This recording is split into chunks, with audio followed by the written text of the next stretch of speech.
You're muted. Why are you muted? Just bear with me. I can't hear you. Right. I've unmuted you. Can you hear me now? Yes. Yay. I've never used Zoom direct to Facebook. So this has been a first time. But the problem was, like, some people might say, why didn't you practice? Well, I tried to go live on Facebook and it just was not doing it. It was black screen again. But Trisha, are you meant to be so tiny on my screen? Pardon? Are you meant to be so tiny on my screen? Because I've got my whole face on the screen, but you're showing up really tiny in the corner. Is that going to happen? I can see you. We're like next to each other. Let's see what it looks like on Facebook. Yeah, on Facebook, we are side by side, big pictures. Oh, you've gone again. Oh, where you gone? How can I go on Facebook and not disconnect from Zoom? Well, I just opened another tab up. Oh, you're working on your... I'm on my computer. I'm on my phone. I'm on my computer, so I've got another tab open so I can see, just to check what it looked like. Okay, well, I can have my iPad on and I can see it from there, I guess. So this is much better because when you look on Facebook, you'll see in a minute, you can see us both, you know, big, and it's a lot clearer. It's not breaking up. See, Let me turn the voice down. You just have to mute the Facebook volume, because I was doing that. I was like, why am I echoing? But like anything, sometimes it takes first time to get it right, doesn't it? Yeah. Okay, it seems to be working now. So awesome. Finally, there's a little bit of a lag. There will, because when you go live on YouTube using Zoom, there's a little bit of a delay from when I'm speaking to what they're hearing. So, but it's so much clearer, isn't it? This is so much better visually. So much better. And instead of trying to look at the pictures, I'll listen to your voice, because that way we'll be able to talk and converse rather than wait for the photo to. Your lips are not in sync and neither are mine. So, okay.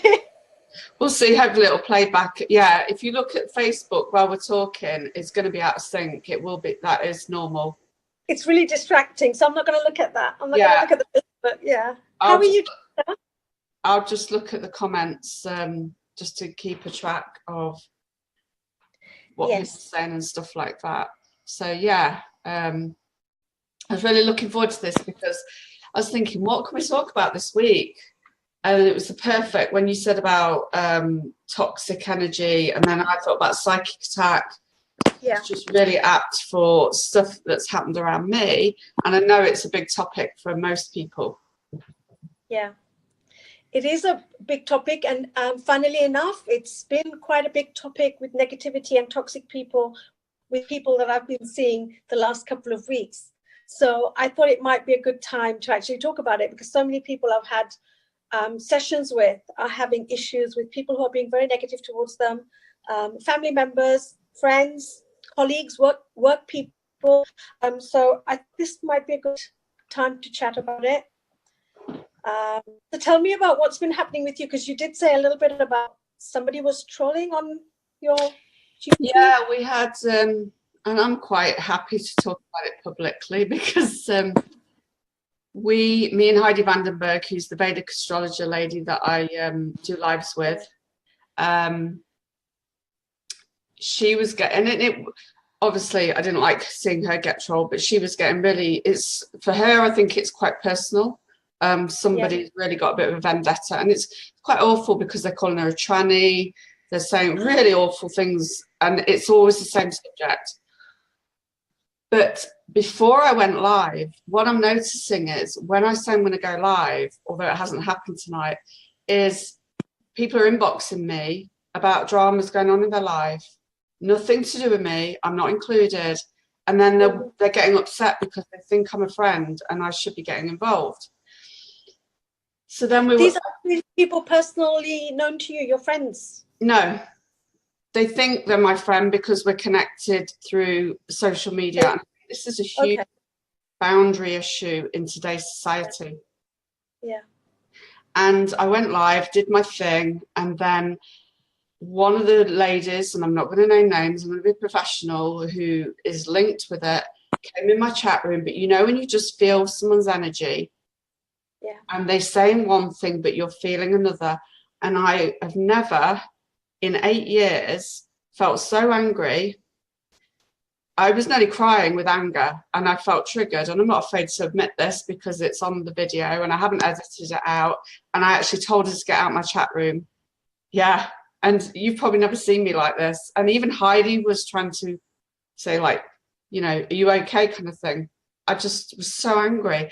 And I was thinking afterwards, I was triggered because I know she was lying. She was pretending to be all that unconditional love, all this fluffy woo-woo stuff, but yet it's going around gossiping and trying to bring people down. That to me doesn't add up. I'm not going to name names. She'll know who she is, but she's blocked on my Facebook, so she might not see this. And I just thought that the energy of these people come in your chat room or even in your life, and it affected the whole thing. We couldn't get as many free readings done. We couldn't concentrate because of these negative people, you know, from different areas coming in. Yeah. Yeah. It's really when that happens, because I'll tell you what happens. A lot of the times, people that I come across with, obviously, you know, Trisha, being in the line that we're in, we do know a lot of people who are in the spiritual field, who are trying to have a better life, lead a better life, and help others to lead a better life. But there are a few who actually think that because they're on a spiritual path, they're better than others, because they think they've advanced further than other people who are perhaps not on the same path. But that's not spirituality. That's not loving. I think a lot of people also make the mistake that if you're spiritual, then you can never be negative. That's not true. We're all human beings, and we're all going to be having different emotions at different times of our lives, of our day even, you know. So being spiritual and being kind, and being a good person, being generous, it's not always possible to be perfect. You know? And so sometimes you'll notice as well, when you say no, when you have boundaries, you're basically called a bitch, you know, because you said no, and you're not supposed to say no because you're spiritual. Spiritual doesn't mean you're a pushover. And at the same time, you can't also think of yourself as better than everybody else because you're, you know, on a higher level or something. It's just crazy when people think that.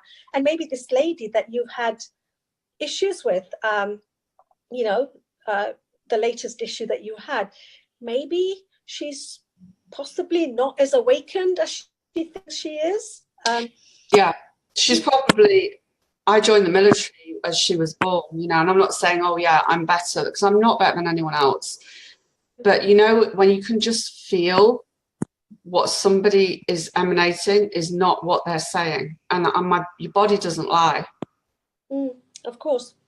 And it's almost like a cover up, isn't it? It's almost like they're trying to cover up who they really are by saying that they're spiritual or they're awakened. In fact, people who are in this field can see through people like that. So yeah, I get a lot of people who are not clients, but who are maybe I'm talking to, or they're asking me questions about what I do, and they're thinking of taking a session, and they're kind of weighing me up and trying to see whether I'm a nice person. And sometimes what they do is try and push my buttons to see if I stay nice, you know, and they will do that. Some people, and I have to be honest that I will not pretend to be nice. I am. If I'm feeling generous, I'm feeling generous. If I'm not, I'm not. I'm not going to pretend to be generous just because I'm in public, you know. I have my good days and I have my bad days just like everybody else. But what I do is always remain, I always try and remain respectful. And if I'm or I'm tired and I can't take on someone's session on the time that they're asking me to, I will say, look, I'm really sorry, but I can't do it on the day that you're wanting it. And that's when they think, well, you're supposed to help me because I'm in trouble. I said, well, I am supposed to help you. Of course, I'll help you, but I have to help others as well who are in line. So when you do say no, you do taken as a bitch sometimes, but that's okay. It doesn't bother me anymore because I know I don't think I'm a bitch. But if people think that, that's their prerogative, and you can't do anything about what the way people think about you, and you can't pretend through your life to be something that you're not. You are who you are. And I think for me, what it's made me realise is I've been and I am kind and I am nice, and I've been afraid of what people think if I really I actually did hold back to what I felt like doing. And for me to do that publicly in front of people that knew her was out of, not like me. But do you know what? It had to be said. I couldn't hold back, and I was respectful. But that's a lesson for me. I'm like, I've been too nice, and this has been coming up as a big thing just recently. And people are shocked when I set a very firm boundary. I think this is what happens when you've been Miss Nice. You set firm boundaries, and they're like, whoa, how dare you set boundaries? Yeah. It's really funny. It's really funny because it's so true. People expect you to be angels on, with wings on because of the work we do. We try and help people, but we are also human beings, and we go through emotional shit too. Yeah. I mean, number of friends who actually come to me for help, and trust me, Trisha, some of them I thought they're friends, close friends. They don't even ask how I am. They will just go into of, oh, I'm in this shit. Can you help me? Can you tune in? Can you find out what's going on? And, sometimes you do let go and you think, it's okay. They're burdened with their problems. They're not maybe as strong to deal with it. And they're coming to me for help, and I'll help. But when it happens time and time and time again, that's when you think, you know what? I think I need to put my boundaries up because I'm a human being. And besides, I'm a friend. Come on. You know me as a friend first before I became a therapist. So where do I go when I'm in trouble? Where do I go when I have needs, So friends are supposed to be there too. Yeah, exactly. And it's really, and it'd be interesting if other people have felt this, and I'll have a look in the chat in a moment, before the new year, because this year we're in a global year 11, so it's a huge year of even bigger spiritual awakening. People are going to be waking up more. If they don't work on them, personal development is huge this year. It's key any year, but this global year 11, it's really key, else people are going to struggle. There's going to be a lot of but it happened to me even before Christmas, and it's always to do with women, so it's obviously something. I mean, I just want to get on with all women, but I'm finding that I'm being used for them to get a step up. When your boundaries have been crossed, like when we work together, I never feel that there's an imbalance or anything like that, but when it gets to a point when I'm triggered inside, I know, right, something's not right here. And it happened to me before Christmas, and very interesting. But it seems to be, so it's for me. I don't want people out there to think I don't like women, because I do, but it's obviously something I still need to clear and heal. Yeah, I think maybe it's something that you need to clear and heal, but also it could be that you are actually helping the people who are coming to you as well. Because I think sometimes, I don't believe in that thing that you hear people say, that you're mirroring everything that you come across. I mean, you meet really awful people, and people say, well, you meet who you are inside. And I know I'm not a really awful person. So am I dealing with this awful person? It's not that I'm that person mirroring myself. I think sometimes you get really shitty, awful people come to you because it makes you stronger, or maybe that person needs help to actually make a change in their life. It doesn't necessarily mean every time that you're mirroring everything. And to be honest with you, Trisha, I mean, most people who know me, even on a personal level, they always see me happy and cheerful. Very, very, very seldom am I upset about something. And even if I am, I kind of tend to let it go because I don't think it's a big deal. Life's too short. Yeah. So most when they see me with a big smile on my face. So when I meet someone who's really depressed and really angry or really frustrated, does that mean I am that inside? Because I don't think I am. So I don't think that saying goes. It doesn't make sense to me that you mirror every person that walks by. I mean, it doesn't make sense to me. I totally agree, because I've thought of this before and I'm like, surely not. No, I can't be like, if you met a murderer, like, I'm not a murderer. So, like, how, you know, Yeah, exactly. like, no, that, and I agree, that doesn't fit for me. That maybe there's lessons to learn, or you're going to grow from this, but it doesn't mean to say that I agree. I don't believe that people are always a mirror image for you. Somebody questioned me, actually. We had a little discussion about it, and that person agreed with me as well, because he said to me that somebody in his circle of friends was found out to be a pedophile, and he's saying that he was quite close to him, and he, you know, almost every other day. And he said, does that mean that because I'm associated with him and I see him every day that I'm a pedophile? And I tried, you know, to explain my version of what I thought the truth was about that. And he and I both agreed that it can't be possible that you mirror every single person that comes near you. It just doesn't make sense to me. Yeah. Sometimes things don't resonate. Don't have, I mean, a lot of things are written in magazines and online where you search for something and you find these things. And I don't know, if it doesn't resonate with you, don't take it on, because nothing, not everything is true. You've got to use your own, but you use your own sense of, you know, understanding. Use your own guru. Like, if it doesn't resonate with you, it doesn't fit for you. Just because somebody's written it in a magazine doesn't mean to say it's the truth. I'm just going to have a quick look at the chat to see if what people respect plays a big part too. Does it let you see all the comments? It says it's going to be more. Oh, they're talking about the year 11. All right, the chat. The one thing that I can't look at is to scroll back to the chat. Interesting. Me neither. I agree, Catrima, that didn't make sense to me either. So I'm going to have to keep an eye on the chat, because what I didn't realise is I thought, like, you know, with Facebook normally when we go live, you see all the chat. I can't see the chat, all the chat. I can only see what's real time. Right. So I'm going to keep that to the side so I can see both at the same time. That's better. Okay.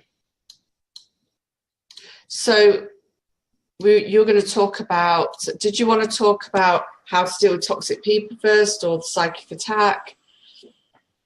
Okay, since we're talking about the mirroring thing, maybe we talk about toxic people, and then, you know, we talk about the psychic attack and the conflicts of emotions. How about that? Yeah, Kimbo and Bliss put the mirror can also be a reflection of what we don't want to be like, almost as a reminder of, yeah, I do not want to be like that. Yeah, absolutely. I think that's very true. Very, very true. That is a good point, isn't it? Because, but I agree, that's been one that's been bugging me for a while. I'm like, no, I'm not like that. Like, good point. Yeah, I think that it's like a reminder of what we don't want to be. Yeah, I think that's a really good. Yeah. So toxic people, how many of them do we know personally, in our family, at work, friends? So many. And I think it's on the rise, Trisha. Oh, I think it's on the rise. People, there's like maybe stress of life are making people more negative. Okay, so there's for me, there's two kinds of people. There are people who are negative because they can't find happiness in things that they are doing in their life. They can't find happiness, so they're quite low in mood. They're not harmful. They're not coming and attacking you verbally or otherwise. They're basically very low in mood. So when you sit with them, when you're talking to them, conversing with them, you're drained because of listening to their moaning about their life. That's one kind of toxic. They are toxic people, but in a different way to other toxic people who are the more venomous type, who are out to get you. There are also unhappy people who perhaps don't have life going the way they want their life to go. But the difference between these people and people who are like less toxic, these people, the really aggressive ones, will actually harm you, detriment to your, like, basically talk about you behind your back or spread gossip about you, demean you in front of other people. Those are the toxic people I would say cut off. You know? I know family members are difficult to cut off, and you can't always, but I can say that you can actually ease away from them and not spend as much time with them. The other two, who are the depressed kind, who are very low key, they're not attacking you. They're not, having a fight with you. But whenever you sit, you feel drained. They're actually quite stressful on the body, more so than the people who are aggressive. Because the people who are aggressive towards you, you actually find you go into battle with them. If you're that, if you're able to, and you get it out of your system by having it out with them. But the ones who are like sitting there quietly, having a coffee and moaning and groaning and bitching about their life, you can't fight them because they're really fighting with you. So all the negativity that you're feeling actually stressing your body with it inside, internally. So I kind of find, I know it sounds weird, but I find the laid back toxic people a little bit more difficult to deal with, if that makes sense. Most people will say, well, the aggressive ones are really bad. Yes, they are. But at least they have it out, and you can have a little verbal spat with them, and then you've let it out. But with the other people, you've got to take it. And also, with the people who are negative and droning on about their day in a very negative manner, you can't really tell them to shut up because they're depressed anyway. So it's harder to deal with. But just remember one thing, that if you really care about your life and you really want to get somewhere in your life, you want to do things with your life, you've got to be able to remove yourself from these people, because you're going to get stagnating in life. And there's enough problems to deal with, in your own life. You might have stress and things to deal with. But you need to find a way of excusing yourself. Maybe if you're meeting someone for coffee on a regular basis, don't meet them as often. Maybe try and talk to them in a gentle manner and tell them, look, let's do something positive. Let's do something. If you really care about this person, the person is really close to you in your family or your circle, then maybe you can try and help them. And if you, at the end of the day, you can't help anymore, you just back off. I don't think it's worth you becoming depressed and demotivated and affecting your family members and your friends and your children. So I think it's, I always say, look after yourself first. If you can't help the other person, you can't kill yourself trying to help them. So I feel, what's your thought about that, Trisha? Yeah, like you say, the ones that are sort of, to me, it's more like insidious. It's like this drip, drip, drip of just the quiet ones are bad, but the selfish and demeaning are the worst. They make you question yourself, make you think, that sounds like somebody who's narcissistic. It's like this drip, drip, drip of negativity. And at first it's like you can sort of make excuses, but when it's, to me, and obviously people that are outright violent and aggressive is not good.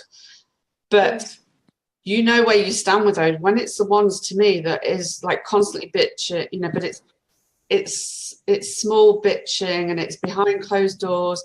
That to me can be more draining, I totally agree with you. And as you know, and anybody watching this, I've had to cut family members out of my life because it was so bad, and now my life is completely different. And Catrima said to me, she said, it will be so different, you'll be in such a better place, your business will thrive. And it's not that I didn't believe her, I couldn't see it at the time, but she was absolutely right, because obviously she helped me with some things over the past few years. And oh God, it's just like a breath of fresh air. But what's happening between, ironically, is they're trying to hook back in. Can you believe it after a year? Yeah. Well, you probably can believe it. I can, yes. I can believe it. Well, Tracy, she's put, the past 2 weeks has resulted in depression, which to me means I have to reevaluate my relationships with people. I would what would you say? I would agree.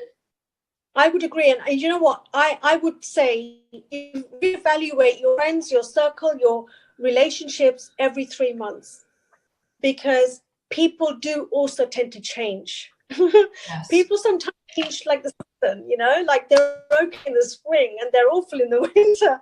So reevaluate and don't put up with shit. Because I always say, because if you put up with toxic people, you will end up sick. Yes. You will end up with physical problems. You will end up with more stress. You will end up with friction with your own family, because you're not being able to deal with the emotions that that person is throwing at you. And if you're generally a good, happy person, why let somebody else's negativity affect you? It's not worth it. And sometimes I've actually seen my clients, and brave, hats off to them, where I've said, is it possible for you to cut yourself up, you know, off from this person who's so close to you in the family? And they've said, you know what, I will do it. And they're so brave, and they have done it. And now their lives are completely different. Because don't forget, every single person that's in your family, their energy is affecting you. Their energy is either lifting you up or pulling you down, you know? Yeah. It's really important to keep your vibration up. I always say vibration is my favorite word, my favorite V word, vibration. Your vibration staying up will break your life, your relationship, your love affairs, your friendships, your career. Everything depends on the way your energy is vibrating over time. And can I say, my business that I'm in my 8th year has gone boom this, like, well, particularly since I think it took a little while to get, like, we moved in June. It took a little while for things. As soon as I started going live again, yeah, things have just gone boom. So I cannot say to people enough, like, you know, if it's affecting your finances and your income and your business, then you really need to. There's a great saying I learned from a lady called Amber Voigt, and she says, drama kills checks. And it's so right. it's so true, isn't it? Drama kills checks. Yeah. Yeah. And a lot of people actually thrive on drama. And when their life is very stable, they actually look at drama, because that's what drives them, you know. For me, I love my life to be unpredictable, a little bit frantic. Maybe that's what I'm used to, but I work best that way. And when my life is not that running, you know, a little bit unpredictably, then it gets a little boring. So lucky for me, because of the job that I do, it's always different. Every day is different. And that keeps me motivated. That keeps me going. But a lot of people are different, and they want a stable, predictable life because it makes them feel comfortable. They don't like different every day. For me, some days I do a lot of work. Like today, all day, I did my client calls on the phone, and I was out for part of the day. Other days, I'm out the whole day, going from one person to another, sometimes offices and, you know, private homes or whatever. And then there are other days when I'm actually on the phone working. You know, we're 6 hours ahead of UK. So the other day I was up at 5 in the morning because somebody wanted a really late night call in the UK because they were working during the day. So I had to wake up really early, did my call at 5, and then went back to sleep at 7. So that's quite unpredictable because people get up at 7. Yeah. 7. So, I mean, I don't know. It's different days. I think there's a difference between, like, we can both work our own schedules. So if we don't want to work, then we should. But when somebody creates drama just to give them a buzz and a lift, and that would it be dopamine they'd get from that? A dopamine hit from, like, creating drama, or they get that adrenaline rush just because they feel bored. I know people, or not person, that especially on the internet are so bored that's why they go on and troll people. You know, and to me, they'd be much better doing something productive that's going to help people than sit behind a computer, or some people are even doing it face to face,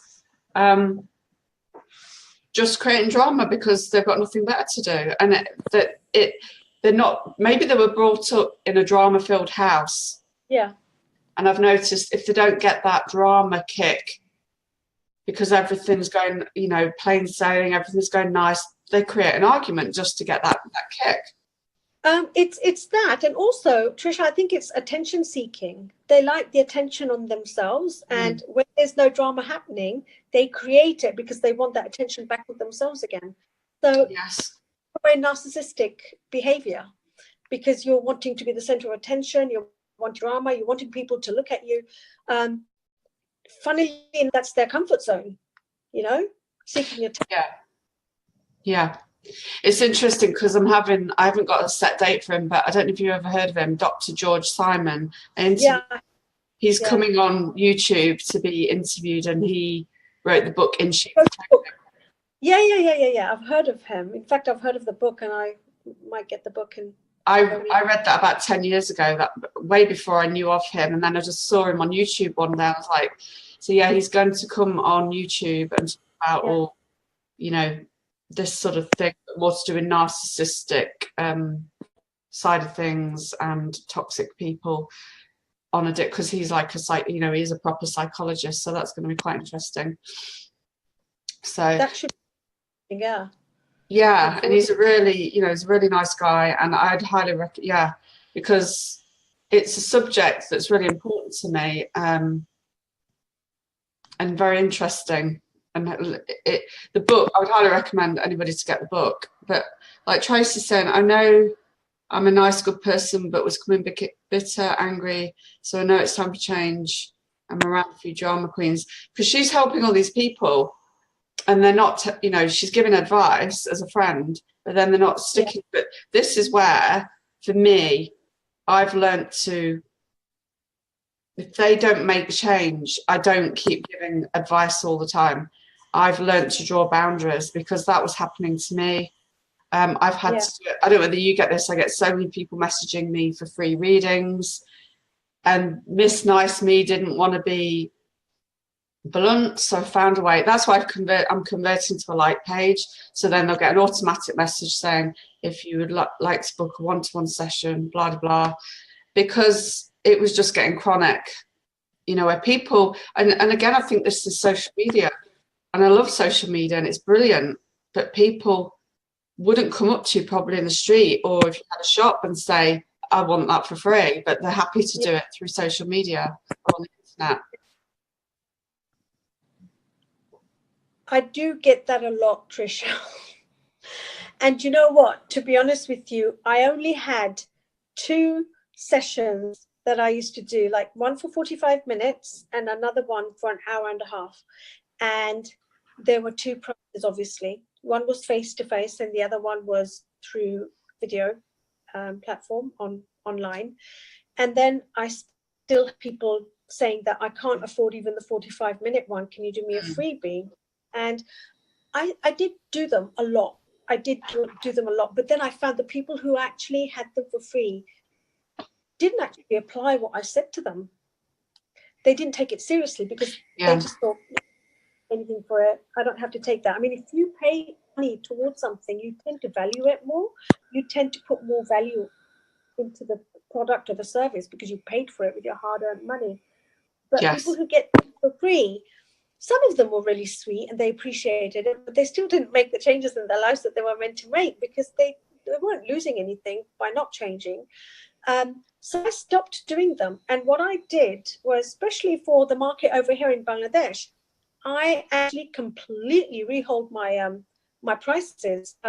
So I now do 15-minute sessions, half-hour sessions, 1-hour sessions, and 2-hour sessions. So the 15-minute sessions are literally 2,000 taka, which is basically roughly about £20. Right. So it's like a in and out question. Like, they can ask me whatever they want regarding one topic, and I will give them as much value for money as I can for those 15 minutes. And you'd be surprised how much you can tell a person one particular thing in 15 minutes. Huge amounts of information comes out. Sometimes I think more information comes out with the 15-minute sessions than it does with the other ones, because you're like cramming in as much as possible over a short period of time. But even then, I get people saying, well, I can't afford that. So that's when you think that, and then you see them in one of the coffee bars buying, a lot of cakes and biscuits and desserts and stuff, and it goes way beyond 2,000 taka. And they're able to do all that, but they're not able to pay for a service that I actually use my energy to do. So yeah, you do get a lot of people asking for that. It's become less now because I've become really strict. And the biggest culprit, I have to say, and I'm sorry if there's family members listening, are family. Family and friends, because they think because you're their friend, they are entitled to my time and my energy and my wisdom or whatever it is that I do. And as much as I love to help my family and friends, I have found that I'm being taken for granted. Whenever I do meet them, the first thing they do is whip out their phone and say, here's a picture, what do you think? And I think that it's a little bit unfair, because it's like, if they're an accountant, I don't take my ledgers to them and say, look, can you do my books for me? Yeah. I just would. No one would. If you're a hairdresser, I wouldn't take, bring me your scissors and do my hair for me while you're standing there in the queue. But that's what you get asked to do everywhere. The other day I was at some coffee bar and somebody came up to him, I'm not going to mention the name. And she came up to me and said, oh, I found a new guy. I think he's the one for me. Can you tell me what you think of him? And she just took out her phone and started to scroll through her photos. I said, what are you doing? I just want you to read this person. I said, I'm just having a coffee. I'm on a break. I'm taking a break. But she was insisting, can you please do it one time? And this person has time and time again done it to me. And this time I just said no. And so I guess I was a bitch for that afternoon because I didn't do it. Well, I wouldn't say you're a bitch. Again, it's boundaries, isn't it? Yeah. I've just found in this society these days, boundaries are loose. People, when they don't have boundaries themselves, so they give all the time, they often then expect it from everybody else. They expect, well, I give my time and energy for free, so I expect it back then from other people. I just feel in this society, it's just, especially again through the internet, it's very easy to not have boundaries. I had a gentleman before Christmas phone me up at 4 a.m, or was it New Year around that time? Doesn't know me, wasn't a friend, what I would call a friend. Thought it was okay to call me at 4 a.m. because he wanted to tell me about a spiritual experience he had. I was fuming. I was like, how dare you call me? Although if it was my son and if it was my best friend or somebody really important, even if you called me, I wouldn't have been fuming, but somebody who I've never spoke to. And also that was his second strike. It asked me to do a free reading on something illegal. And I said, I wouldn't even do it if you paid me, let alone for free.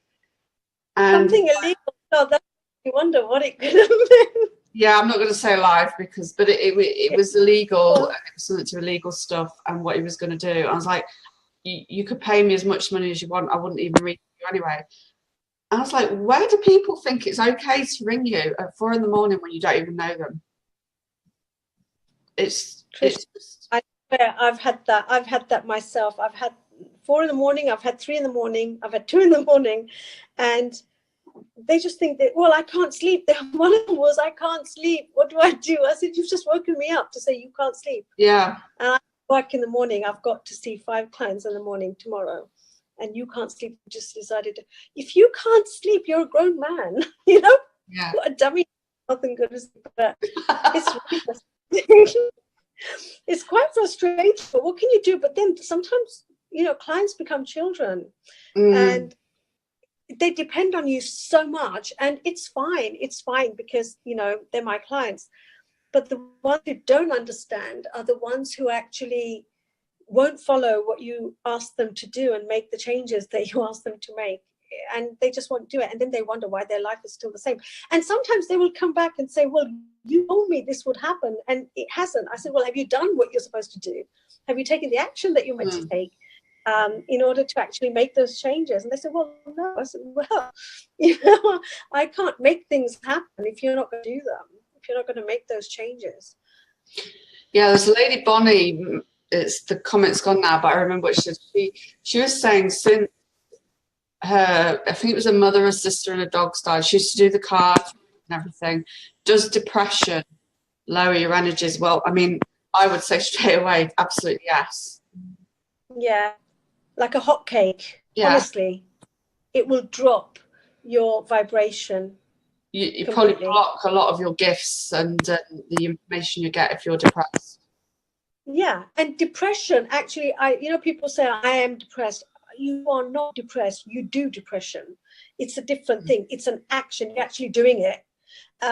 It's not an, I don't know. I just feel that, depression is something, you can't say it's a light thing. It's nothing. You can't say that because it is something. But I also think, and I'm going to get hounded for saying this, it is a choice. And sometimes we get comfortable in how we feel. I Sometimes we agree. get really comfortable, being depressed because it actually feels more uncomfortable not to be. It's like when you're in pain, right? You're in pain for a long time. Say you've got a knee pain or a shoulder pain. And all you do is someone rings you, how are you today? I was, oh, the pain's worse today. I've taken Panadol, I've taken this tablet, I've taken it every 4 hours and it's still going on.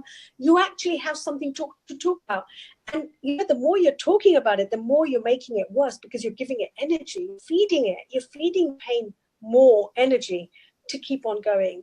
So I always say to people, the less you talk about your pain, the less you give it a name, the less you give it energy, you're going to find it subsides because it is, a lot of it is in the mind. I mean, we feel the pain on a part of our body through the mind. That's why the placebo effect works, when you think you've taken a tablet and it's actually nothing but a sweet or sugar cube or something in the tablet, and you think you've taken a tablet that works and the pain goes away, and it actually isn't nothing that you've taken, but your mind has been given the thought that you've taken something and pain goes away. So it is all in the mind. If you think about it, everything is in the mind. Because the mind is so powerful. But what a lot of people don't think is like, what am I getting from being depressed? What payback am I getting? Or if I'm constantly ill, what do I get? I get attention. And this is no disrespect to anybody because we've all probably had our moments. What am I getting from this? Am I getting attention? Am I getting out of doing something because I can't say no to people? So if I say I'm ill, then that's a good way of saying no without actually saying no, I can't do this for you. There's many reasons why people stay stuck, and it's not good to do that. It's not, but one thing is really important, Trisha. Every pain in our body is actually a trigger to search for what's wrong. It's a warning. So wherever you're hurting, the pain is coming through to actually put your attention on that point where it hurts to deal with it. So the problem is people feel the pain and they let it fester and they let it remain there and they keep on taking tablets to suppress it. They don't deal. I mean, I can't blame them because they don't know. This is such a new science that emotions that are attached to pain or pain comes from an element of an emotional effect from your past. People don't know these things, so you can't really blame them. But I would say read up on these things because this is the new science. It's not new, but it's just being highlighted now by more people on the internet. But I've known it for such a long time that every pain comes from an emotional element, something, a block, a rejection, a love affair that went wrong, somebody who died in your family that you did not have closure on. All of these things will trigger a certain symptom in your body, which will fester into becoming an illness, sometimes very serious. Everything is connected to your emotions.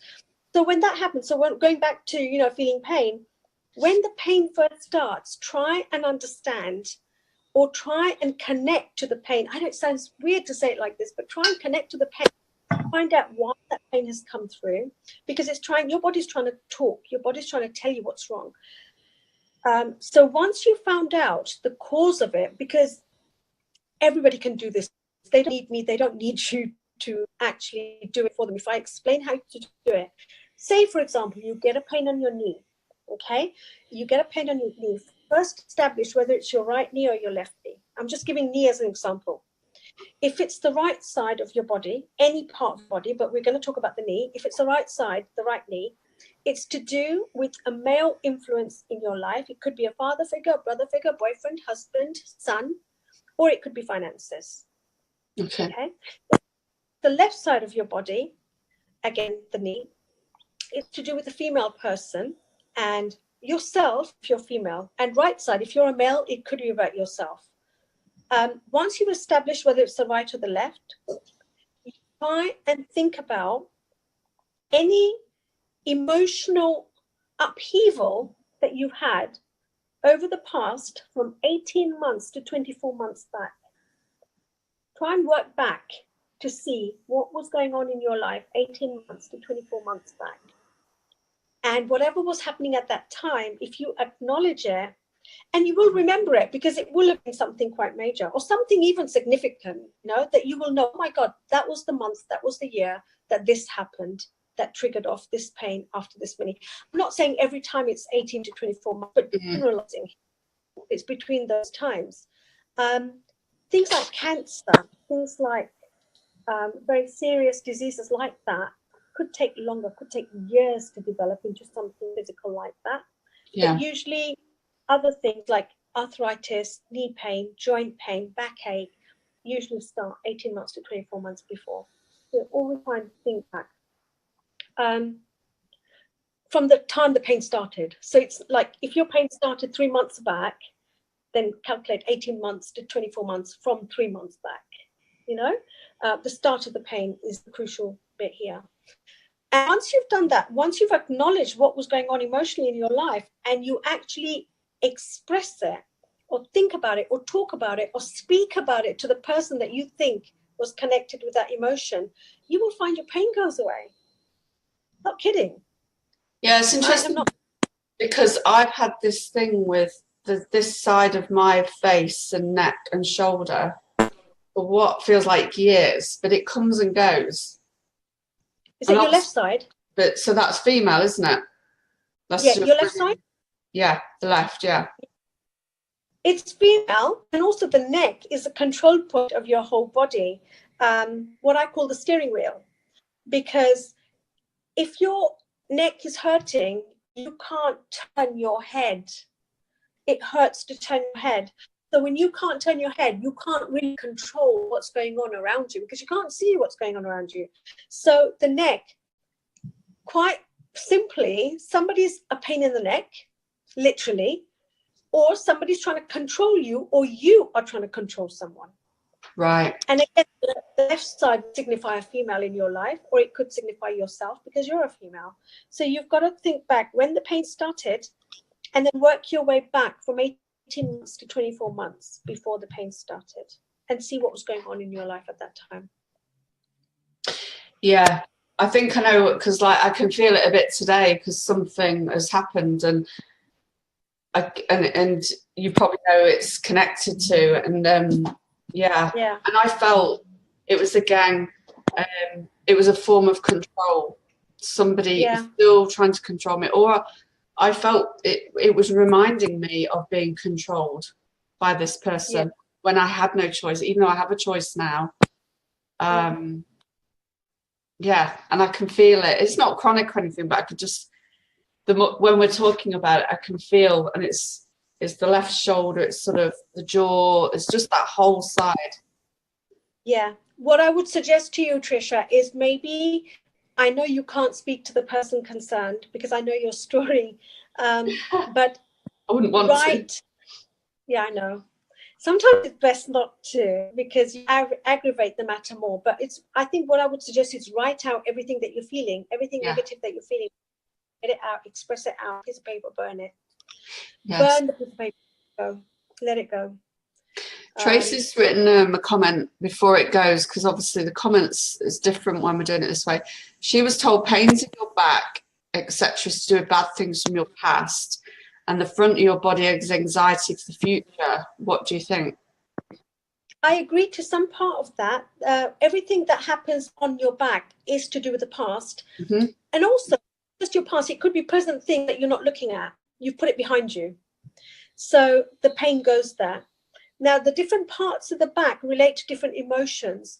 The shoulders and the upper part of your back is to do with burden. So you're carrying somebody else's burden or you're carrying guilt. Okay? The middle, I always find, is to do with finances again, that you're not finances that you're not going to deal with. You're putting it behind you. People ignore their money worries. Like if they have a huge something, they try not to think about it because it means they're going to have to do something. So they try and put it behind them. And the lower back is to do with suppressing your emotional feelings, like basically do with the heart. When you're suppressing your emotions about somebody, or you're not being heard by your partner, your love partner, you get lower back pain. And funnily enough, so many people have lower back pain because they're not in the right relationship. They're not in a relationship where they're being understood, and they end up with bad back. And unfortunately, a lot of people say, well, I have a slip disc, that's why I have a back problem. Honey, it's because you've got slip disc because of the heartache that you're going through that triggers off a slip disc. It could be due to a fall, it could be due to over-exercising or whatever, but it's still being triggered because of an emotional element. That's interesting, because when I was in the military, I was out in Hong Kong, and I got, what do you call it? When it's down your leg. Sciatica. Sciatica, yeah. I had no pain in my back. I was 19, and I did a lot of fitness and everything. No pain in my back, but I could not. I woke up one day and I couldn't put my foot flat on the. I had to walk on my tiptoe. Yeah. So pain. Sciatica is more to do with nerve pain, trapped nerve, right? Am I right? Trapped nerve? Yeah, it turns out I had a bulging disc. But what had happened is my sort of boss, as I could say, I feel that there's a link here, came on to me, and he was married. And I obviously was not interested. And he was a big, he was into what they call in the Navy and Army, where they did the, what do they call it? The field gun. Have you heard of that? Say that again. What? Heard of what? The field gun is like a traditional thing. It's like a big, how do you describe it?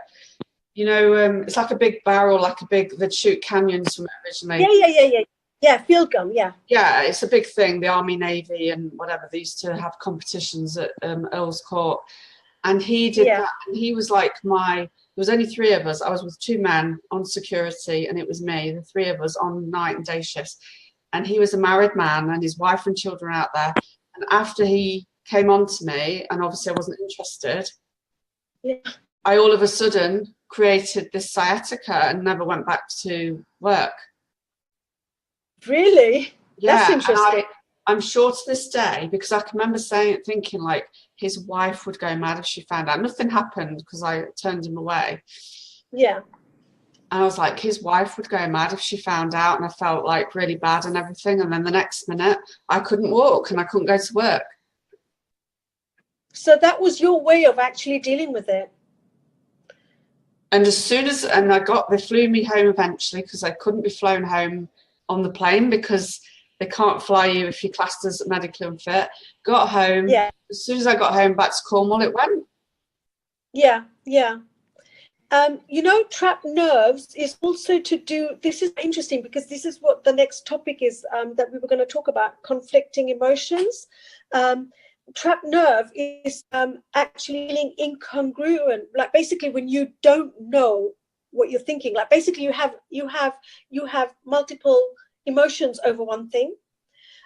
When you're indecisive, when you're confused about conflicting emotions, you get a trapped nerve. And it could be on any part of the body depending on what that conflicting emotion is regarding. So regarding your sciatica, it's on the right leg. It happened on the right side. It was actually down the left leg. So the left leg would be more about your confusion about the matter rather than him. Yeah, that makes sense. And also the leg is to do with moving forward, walking, going ahead in future. And when you problems with your legs, it's when you can't decide which way to go. So also the knees are to do with submission, when you actually submit yourself to whatever happens. And most people can't because they don't have faith. They actually want control over what happens in their life. They don't want the higher powers to make the decision for them because they're scared. They get knee problems because they can't let go of their control. He was giving me preferential treatment, and I didn't like that either, because something in me was being triggered of being scared of getting preferential treatment as well. Yeah. And also trapped nerve, literally feeling trapped or held back. Yeah, because and there'll be people like Tracy said she was abused, I think she said, and she's got a lot of lower back pain, degenerative disc. She feels she's dealt with it, but would that indicate you've dealt with it if you've got the degenerative disc, or was it probably left too late when she dealt with it? I think it was left too late, because the longer you leave something, it will transfer to the next stage or the next level. You know, I've had people say that they've dealt with their situation in such a way that the doctors were like, basically, they've regressed from cancer without treatment. Yeah. Because they've actually dealt with their emotions before it got too serious and it really became spread through the body, or from the part of the organ that it had started to attack. They dealt with the emotions. They actually completely reversed it with no treatment. And I've heard that so many times with different people all over. That is sorry, my cat keeps getting in there. She wants to sit on my lap. Pascal. Yeah. Come on, sit down. Well, Louise Hay, she healed herself, didn't she, without any without any conventional medicine. She said, give me 6 months, and she healed herself. It's funny, she actually had cervical cancer, or was it breast cancer? Was it cervical cancer? Cervical cancer, and she was sexually abused. Yes. Can you see the tie? Can you see what happened when she was younger and what she died of many years later? I mean, she was nice. She did at least get to, what was it, 91? Yeah, she did well, because of the fact that she was so good at learning things, staying positive, and applying these thoughts that she was teaching others to her. So these things, I mean, she led a really, really productive life and taught so many people so many things, wrote so many books. And she actually applied all of that to her life. And, you know, she was life path number 9 as well. And I didn't realise for years, but she was a 9 like myself. So she was definitely on her path. And when she created Hay House in, I think, her 50s or 60s, and so I always say to people, it's never too late. If Louise Hay can do it in her 50s or 60s, look at all the people she's helped get out there into the world and get their products and their services.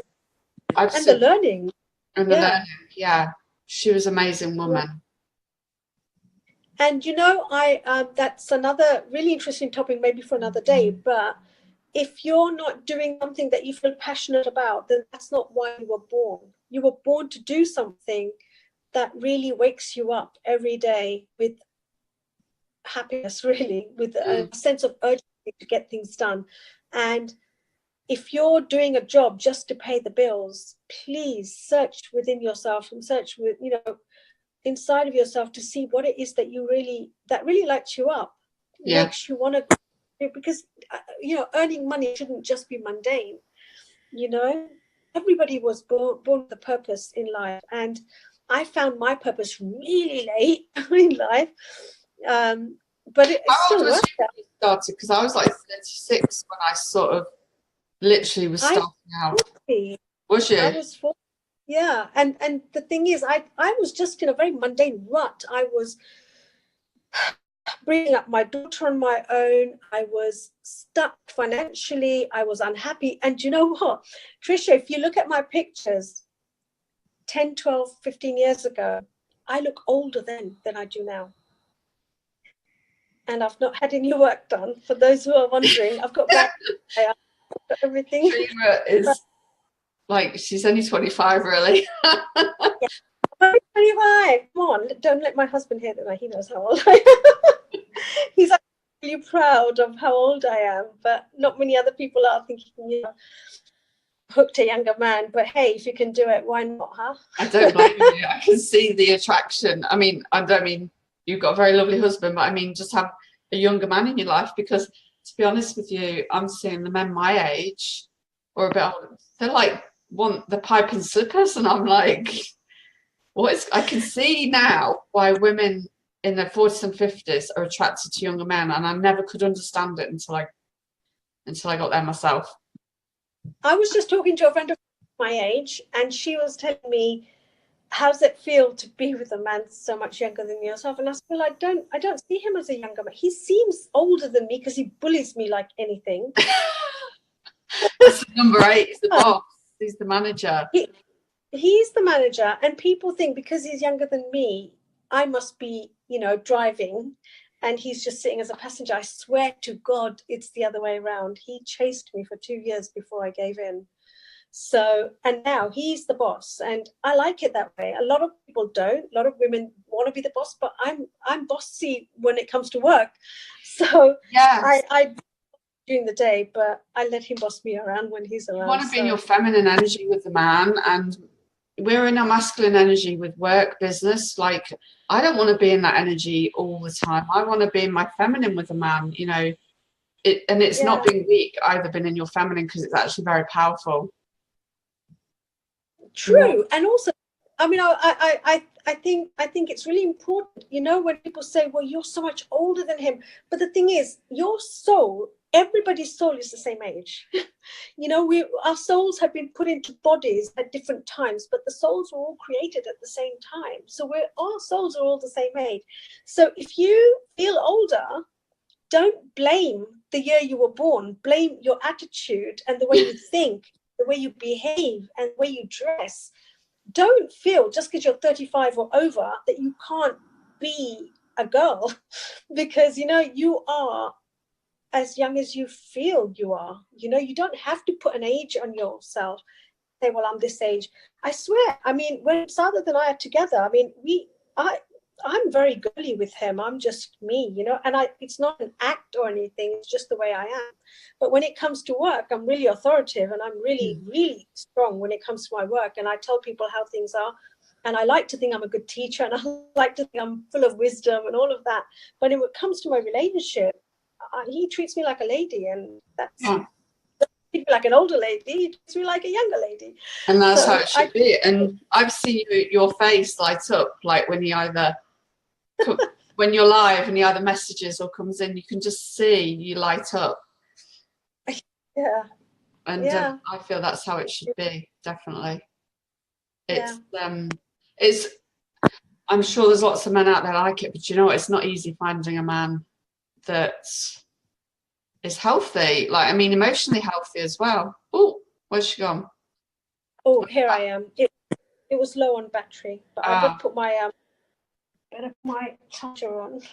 It's like finding an emotionally healthy man is meeting one. I think it's so important. Don't think about age. Most women kind of worry about, I've got to find the man with my age group, in my age group, who does this, who does. Don't have any limitations about who this is. I agree. You don't know who's going to be your soulmate or your twin flame or whoever. If you start to have conditions about what you're looking for and the type of man you want, then you're just going to wait forever. It's not going to happen that way. You have to accept whoever's meant for you and not put conditions on it. I've heard so many men say to me, like, I was on a dating app, which I've come off now, and it's like, well, what are you looking for? About height, looks. I'm like, it's nothing to do with that. It's like, how do I feel when I'm with somebody? It doesn't matter within reason what the age is, what job you have, what you look like. I want to know how I'd feel around you. It's most guys just do not get it. But I've come across that way. I mean, I've always had younger guys approach me more than older guys, because I guess I give off an energy of younger than I am. But that's probably because I don't think about my age a lot. I don't think about how old I am and how old I look or anything like that. I am just who I am. And I don't know, maybe it's the mental state that I'm in, happy state all the time, and a higher vibration, and all of that makes me feel younger. So I get the younger men attracted anywhere down to like 30, and I'm thinking, okay, but I've had to get over that, because don't knock it till you've tried it. Don't knock it till you tried it. Yeah. And also, I think I never think about a person's age when I'm talking to them. I talk to them the same way as I would with anybody else. I mean, the Even person. with women, I flirt with women. So it's not just guys that I'm not flirting. It's just the way I talk to everyone the same way. And in fact, one of the biggest things, shock, that I got when I started to live here was the way people treat others depending on what job they do. It's really sad. But if there's a rickshaw puller, people don't treat them very well. I'm not saying everyone, but a lot of people don't treat them very well. And I was shocked at the way they're spoken to. And I just tend to speak to everyone the same way, whether they're a janitor or a rickshaw puller or a, a corporate person or a banker, whatever. Everyone is a human being first to me.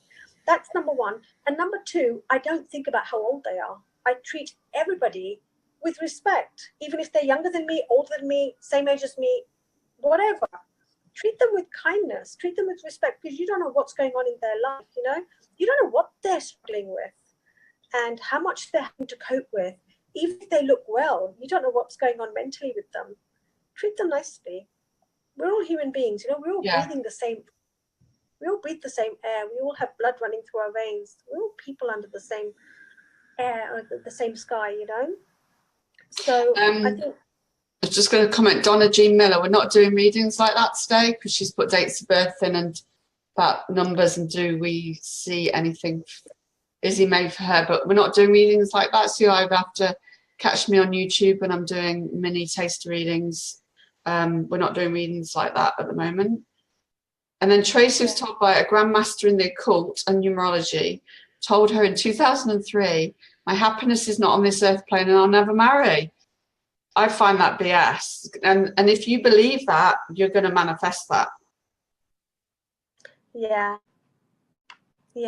it's true. I don't believe anybody can tell you, like, you'll never, ever marry, because nothing is set in. Numerology is a tool, it's a guide, but I don't believe that something like that is so set in stone. And I'm not saying Tracy would like 100% believe it, but there might be a part of her that believes that, and maybe why she's still single 13 years later. Subconsciously, it affects you. If you've been told something like that, this is why it really pisses me off when people go to fortune tellers or astrologers who say something so outrageous. Yeah, outrageous. Yeah, because no one can predict things like that. This is why when people say, Catrima, are you a psychic?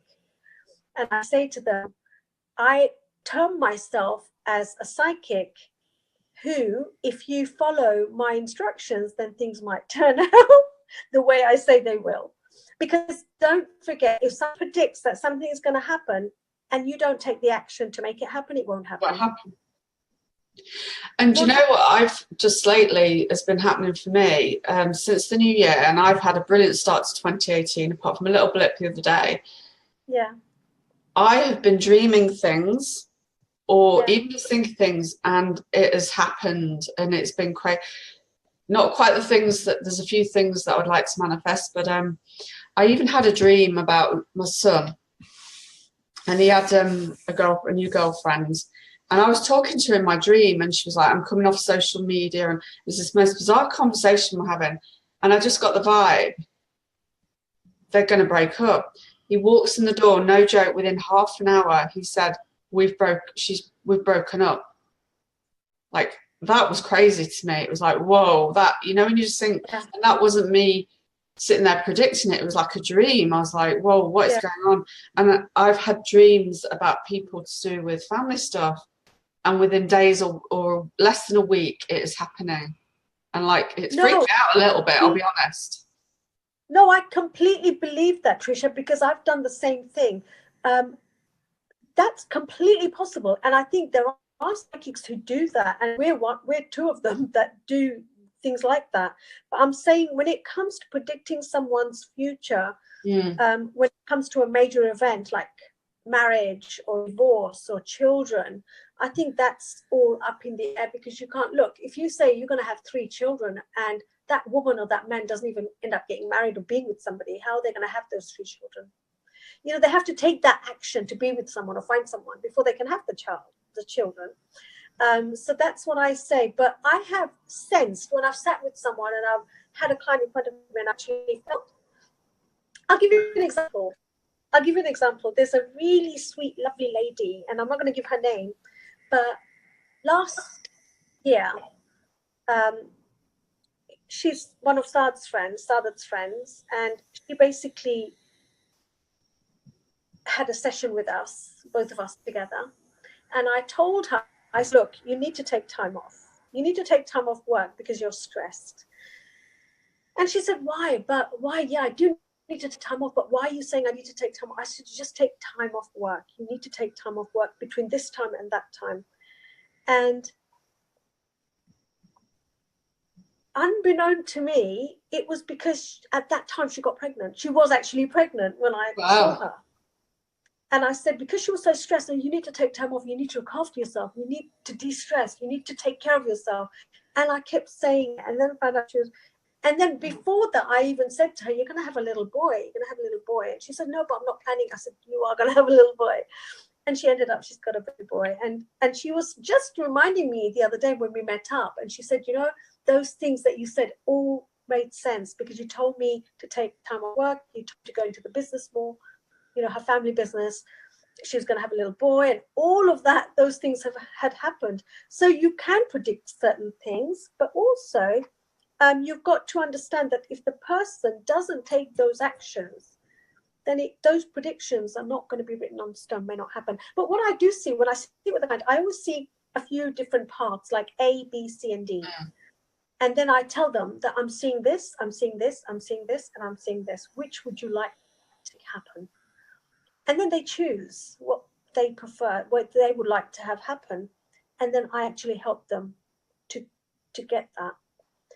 And that's kind of really empowering because you're choosing your own path. You're not waiting for things to fall on you. You're actually creating your own life, designing your own life. And that's really, really exciting if you know, want to do The interesting thing, I'm really great at manifesting, it seems, in business, like in my work. Like if I say, I really, like if I've been watching somebody on YouTube, I really want to work with that person or whatever capacity it is or place it is.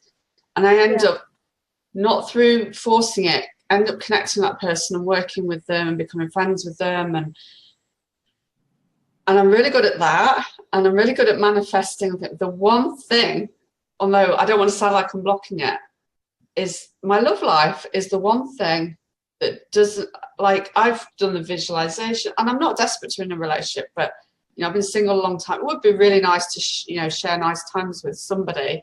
And that is the one thing I can't seem to, unless it's just a timing thing and it is all like on track.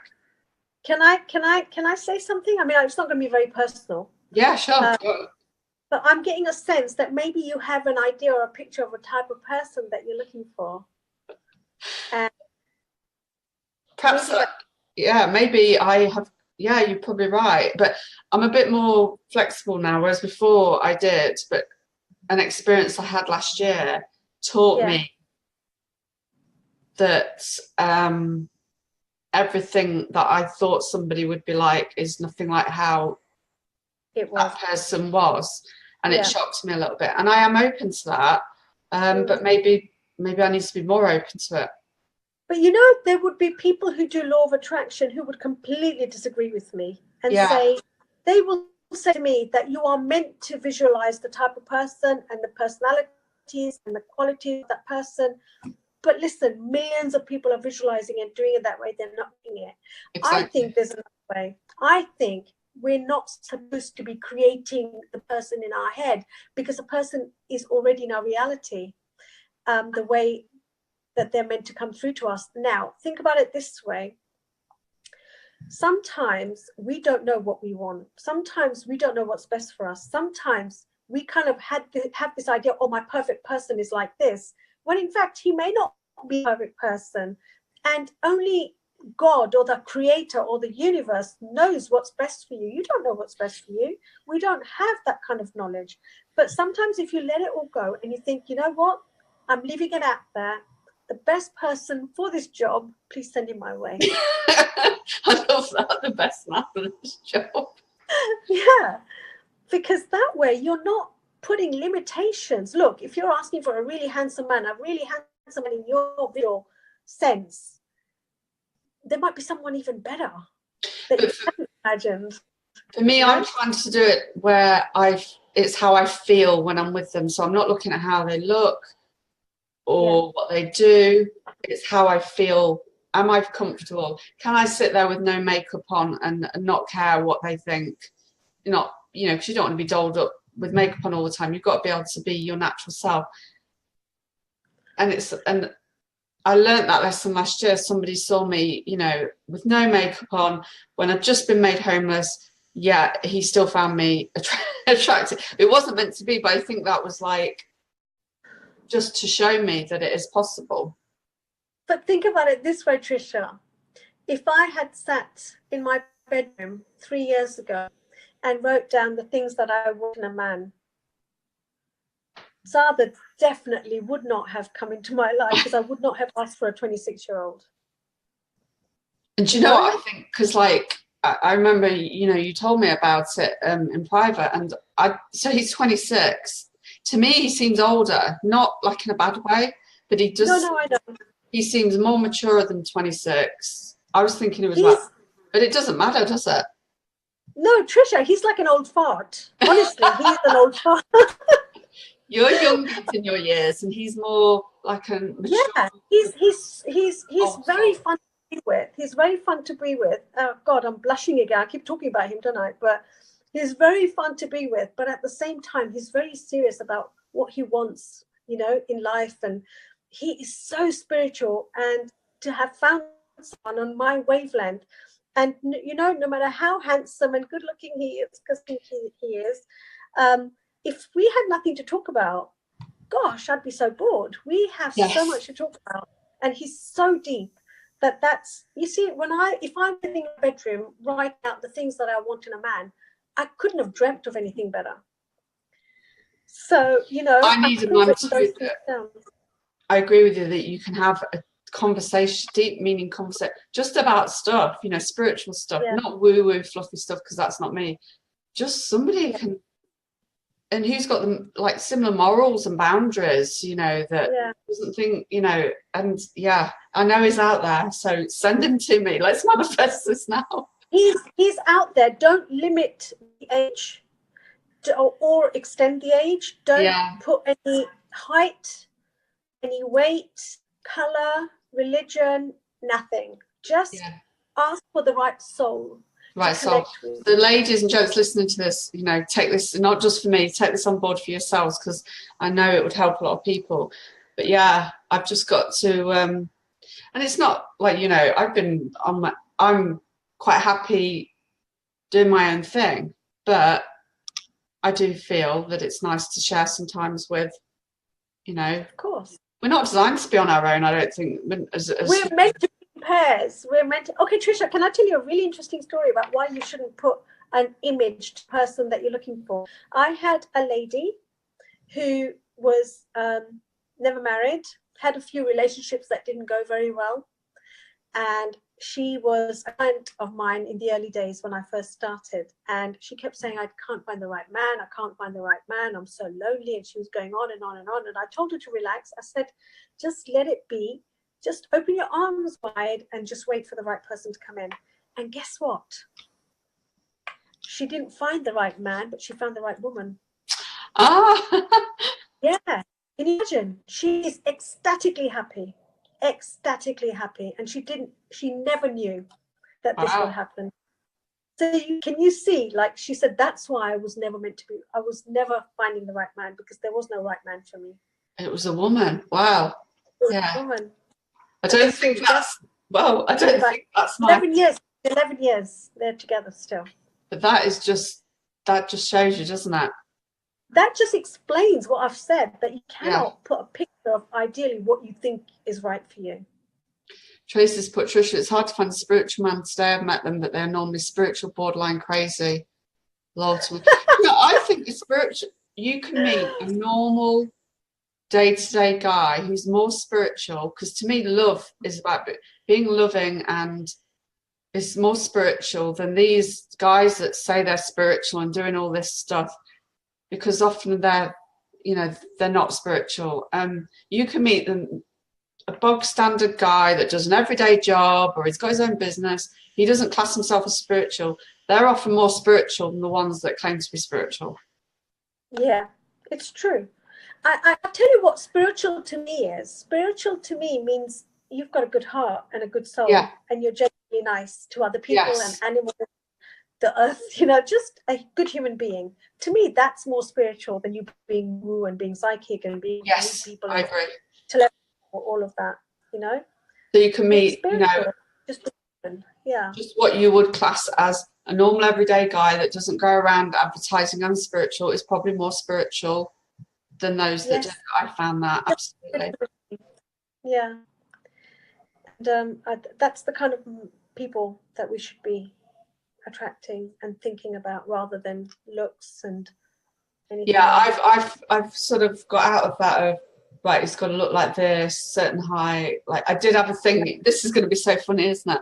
I said I could never date a man who's shorter than me or like my height. Can you imagine if my dream man is like that? That would be so funny. I don't think there'd be a man shorter than me, so I never had that worry because I'm so small. But I've never really liked really tall guys. I just haven't. It's just not been my thing. Can you imagine if he is like, because I have dated usually guys 5'10" or above. That was my thing. Or 5'10", I was my perfect size. Can you imagine if my ideal man is like 5'6", the same as me? Well, do you know what? You never know. You never know. That would be karma. That would be like back on me, wouldn't it, for blocking it all those years? So he's got to be. But it's really funny because some of my friends have ended up with guys that they never thought they would ever find attractive, but they've fallen for him like hard as anything. And they say, well, you know what? Everything goes out the window when he looks at me, and it doesn't matter what. I never liked blonde men, and he's completely blonde. And then the other guys saying, other women saying, I feel like dark-haired guys, and he's completely dark-haired, and you can't tell. Love is blind. Love is love, isn't it? It's not about what somebody's looks like. That's sort of the how can I word it? That's superficial. Yeah, you're going to find them attractive anyway if you got that connection. So it doesn't matter what they look like because you will find them attractive regardless. Yeah, their personality, the way they look at you, the way they treat you, what you talk about, how you share things, those are the important things. And I had another cousin of mine, actually, I'm not going to name you, but just the other day we were talking and she's saying, I don't know if I want a man who smells up my bedroom, with his stinky socks.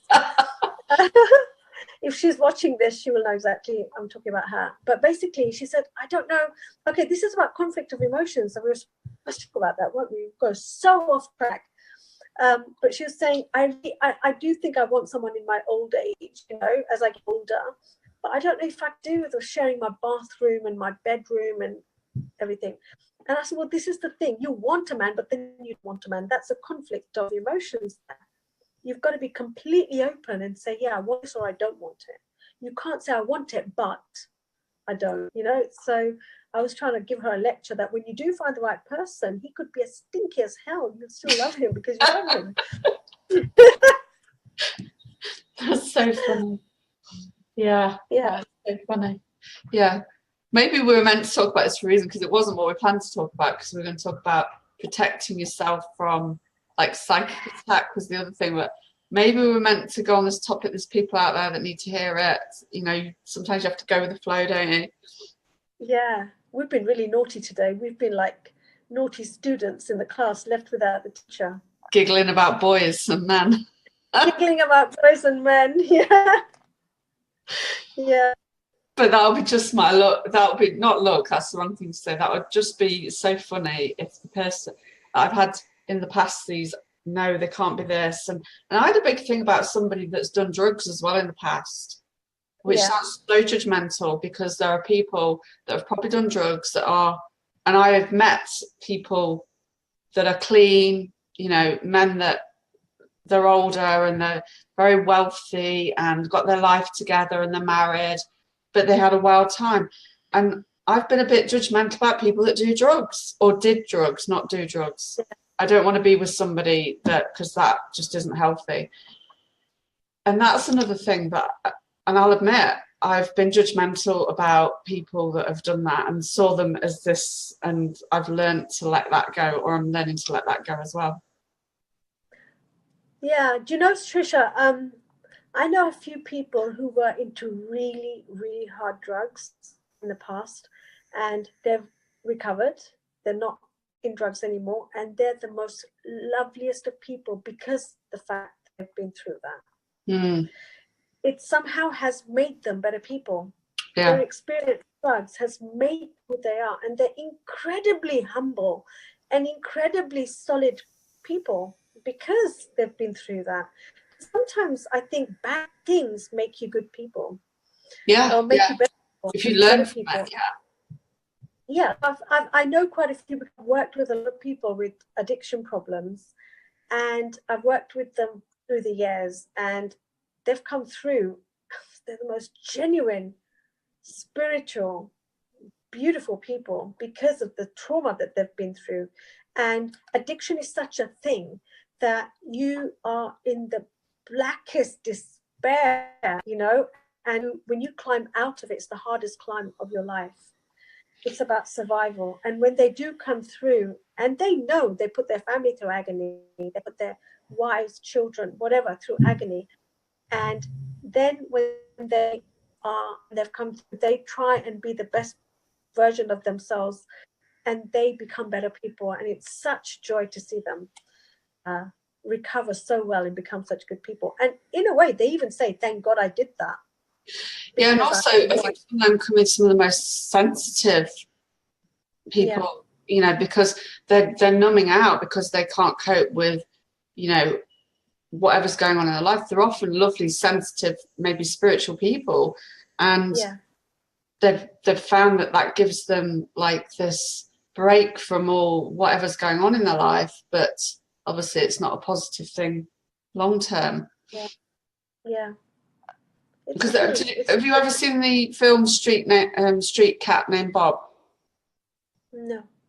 That film made me cry because it's based on a true story, and he basically is a drug addict and he gets cast out by his family, and he ends up in this, he's in this, I think he gets homed in this place, this flat, but it's literally empty. He's got no furniture virtually, blah, blah, blah. And this big ginger cat breaks in. Yeah.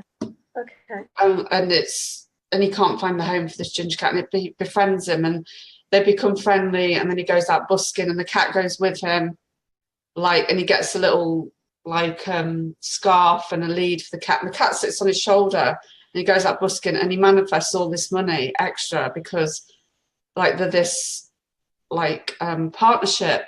But the cat saves him, really. The moral of the story, the cat saves his life because it gave him something to live for, to look after this cat.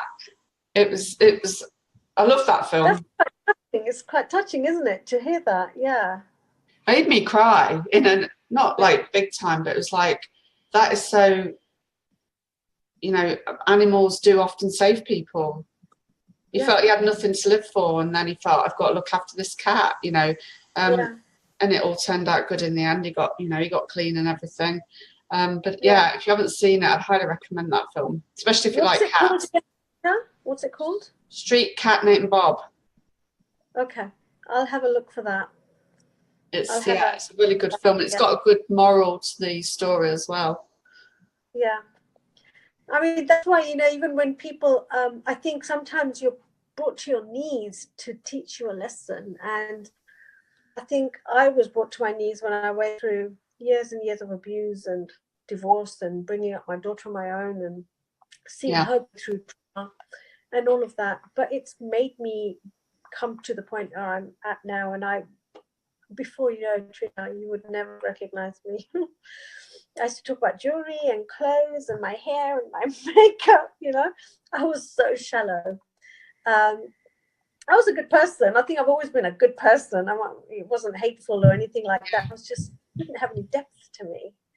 And I have to say, things that I've been through has made me become strong, become wise, become vulnerable in a way, and understanding towards people who go through what I've been through, and to feel their pain, you know. And now doing the job that I do, I don't think I could have done it as well if I hadn't gone through all of the things that I've been through. Same here. Yeah, you too, you know. Yeah, because we've been through similar things, and I must admit, you know, yeah. I'm a depth, not that I was a bad person before, because I wasn't, but I'm a lot more, there's a lot more depth to me. You know, I was a bit more surface level, you know, many years ago, like a lot of people are. Yeah. So I don't know if you've got time, because I know it's late in Dakar, just to give a few tips about psychic attack or how to protect people, because I can, you know, I know it's going to talk to a lot of people, and I certainly sense it when I'm picking something up, or when you're around somebody's.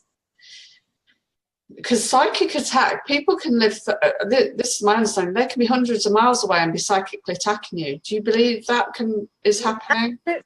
Yeah. Absolutely, because I'll tell you why. I do a lot of remote work where I send my thoughts, positive thoughts towards other people, and I know it changes people's lives, you know, it works.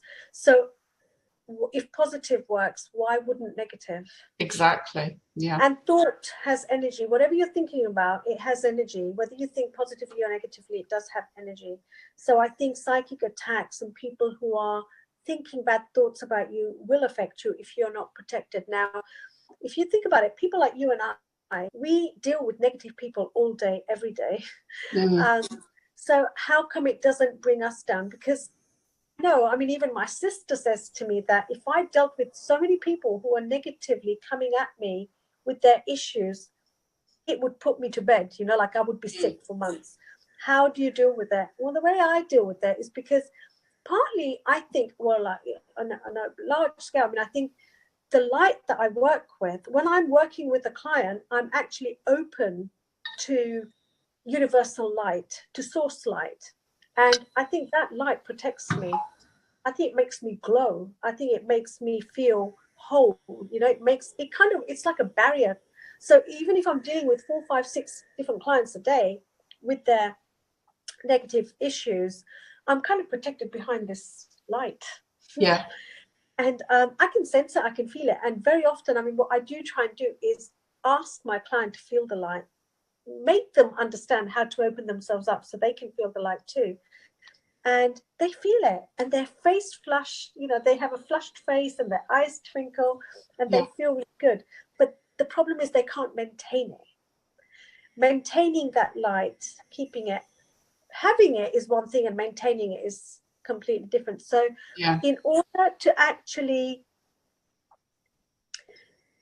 maintain it for the day, I always say start your day off just 5 minutes of meditation. Okay, 5 minutes of meditation, make yourself feel the glow of the light, really put it inside of your senses, your bloodstream, your every vessel. And then while you're glowing, go in for a shower. And when the water's falling, cascading around you, imagine a crystal ball forming around you, completely covering you, like you're inside the crystal ball, and the crystal ball is tough, shiny, beautiful, and really protective. Imagine yourself inside that ball. And when you come out of the shower, that ball is really, you're within that ball the whole day. Yeah.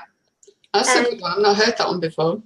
Yeah, it's really good because it's helped me right from day one. I think I picked it up from somebody, or I was given it. I can't remember, but it's something I've always done. And sometimes actually reinforce the ball during the day. So I'm not saying I'm having 3 showers a day. You don't have to be in the shower to do it. You can. I listen now when I just click my fingers.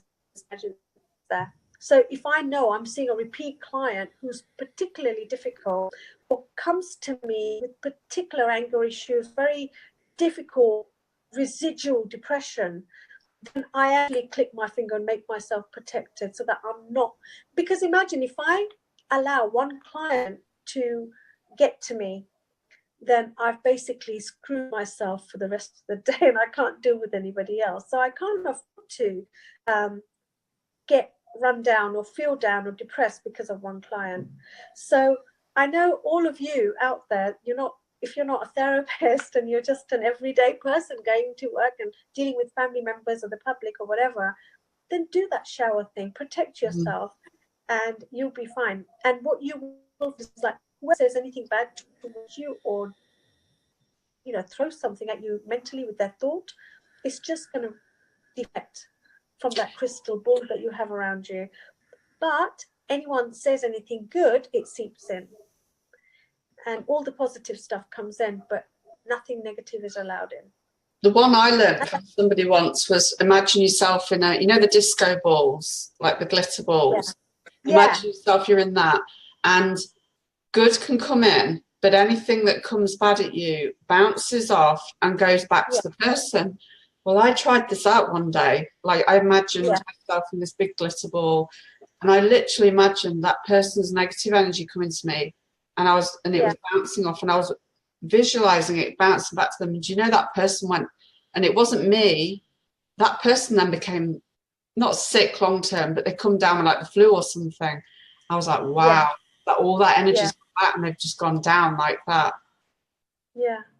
And I know it works because, I mean, all the positive influencing work that I do, I get called back again and again to do different things, and it works. So the negative stuff will work when people do it negatively. And the worst thing is, I get clients, I'm disappointed to say, sometimes my quite regular clients come to me and say, can you attack somebody now, negatively, do this and do that.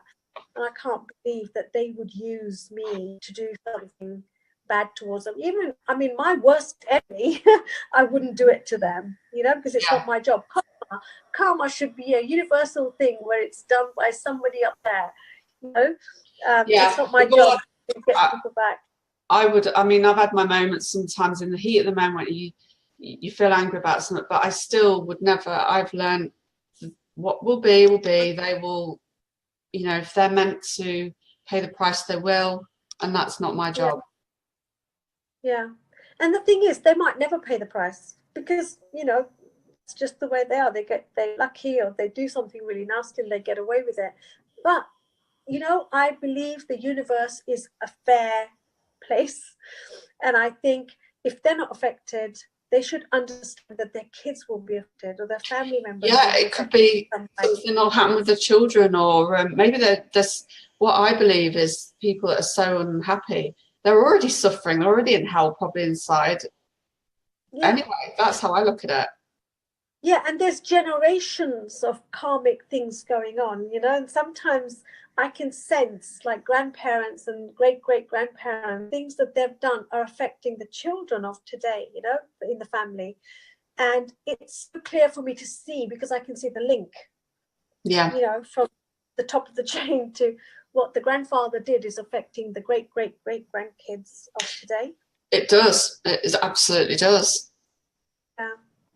Unfortunately, that's the way the universe works. And I always say to people, if you have a bad relationship and your partner has done some horrible things to you, don't seek revenge. No, I mean, something happens, just to give an example to people, how I've progressed, like and a lot of people, I mean, not everybody knows I went through domestic violence, blah, blah, blah. Something came up at Christmas. My ex-husband's just had another baby. They had a baby girl on, I think it was the 6th of January or something like that. Yeah. And something happened with the money that he still pays for Lewis. Now, years ago, it would have just exploded in an argument. Like, it would have had to go back to the CSA, blah, blah, blah. But we managed to sort it out within half an hour, calmly, no arguing, and the money was paid and in my bank. That was a huge, but I felt no malice towards him. I even knew the night before it was going to happen, but it was his way of getting our attention. Yeah. And I just said, I hope everything goes well because the baby was due to be born at that point. I just said, hope everything goes well with the baby. And I truly meant it. There was no pretending. And it was sorted out. Now, years ago, that would have been a different story. It would have just exploded.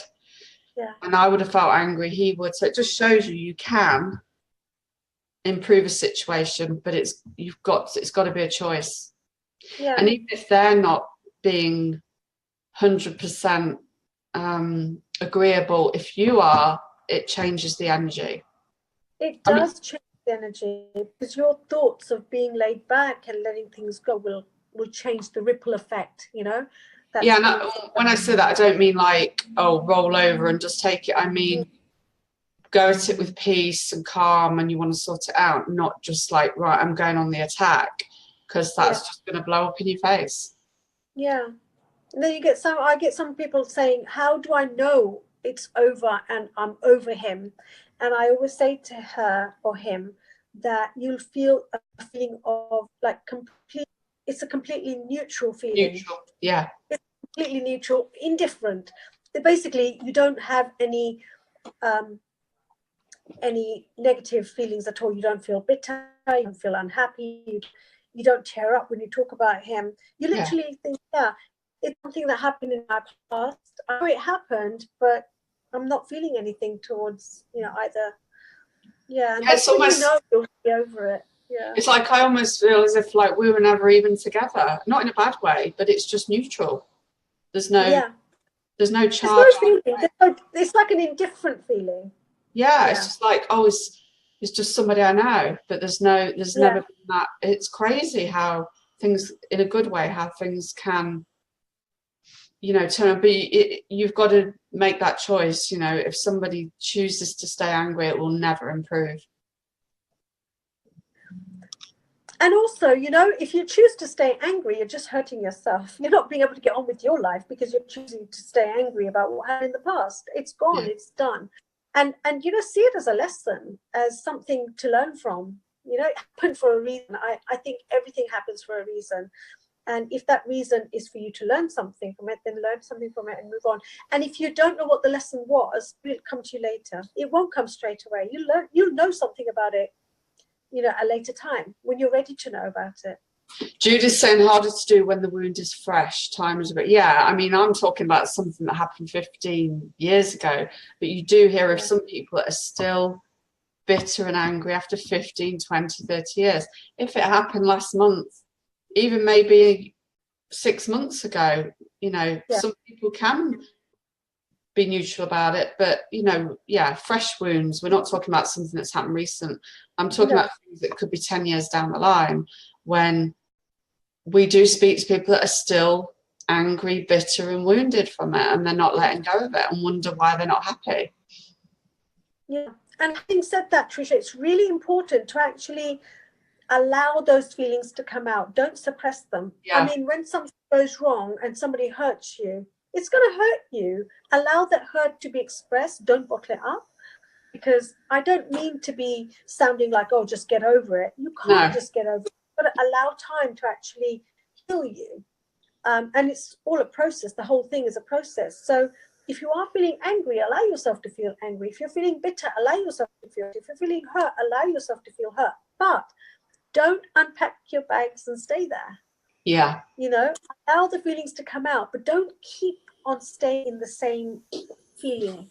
Move on from there after a little while, because you'll get comfortable and you won't want to move then. And that's how people have, with one person, they could have a heartbreak over a heartbreak over a heartbreak. They just have a heartbreak every other day because of that one person. So allow yourself to grieve and then move, but don't stay there.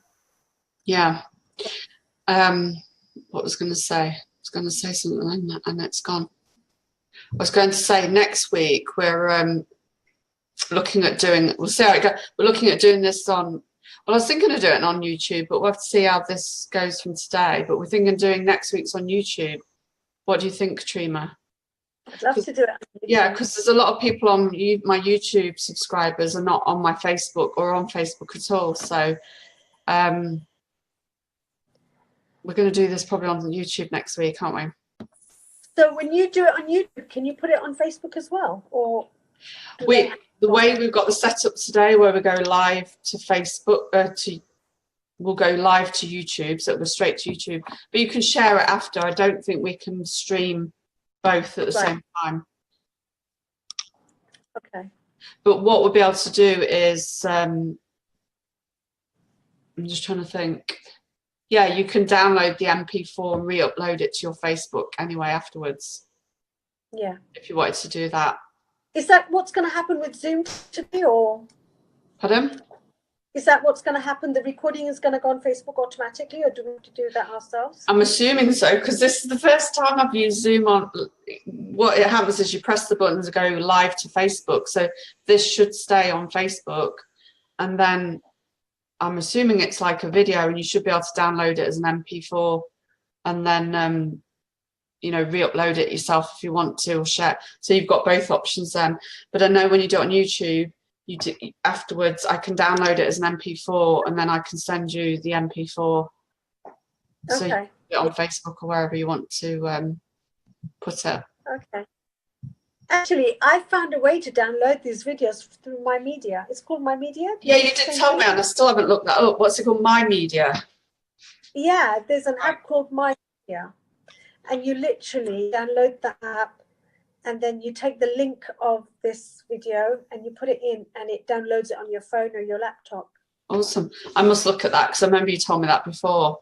Yeah. Yeah, My Media. I'll look at that afterwards when I've had some food.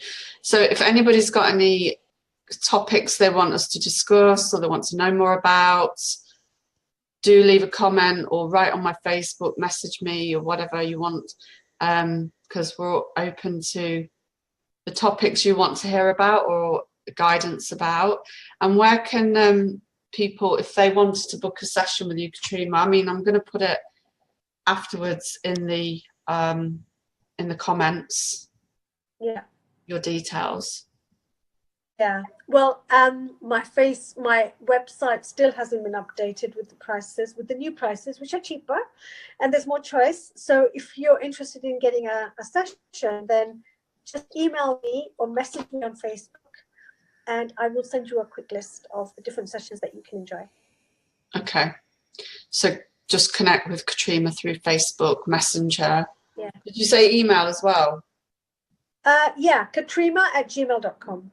Catrima@gmail.com. I'll put that in the comments in the description. Or they can just message me on Facebook. Yeah. Yeah. Okay.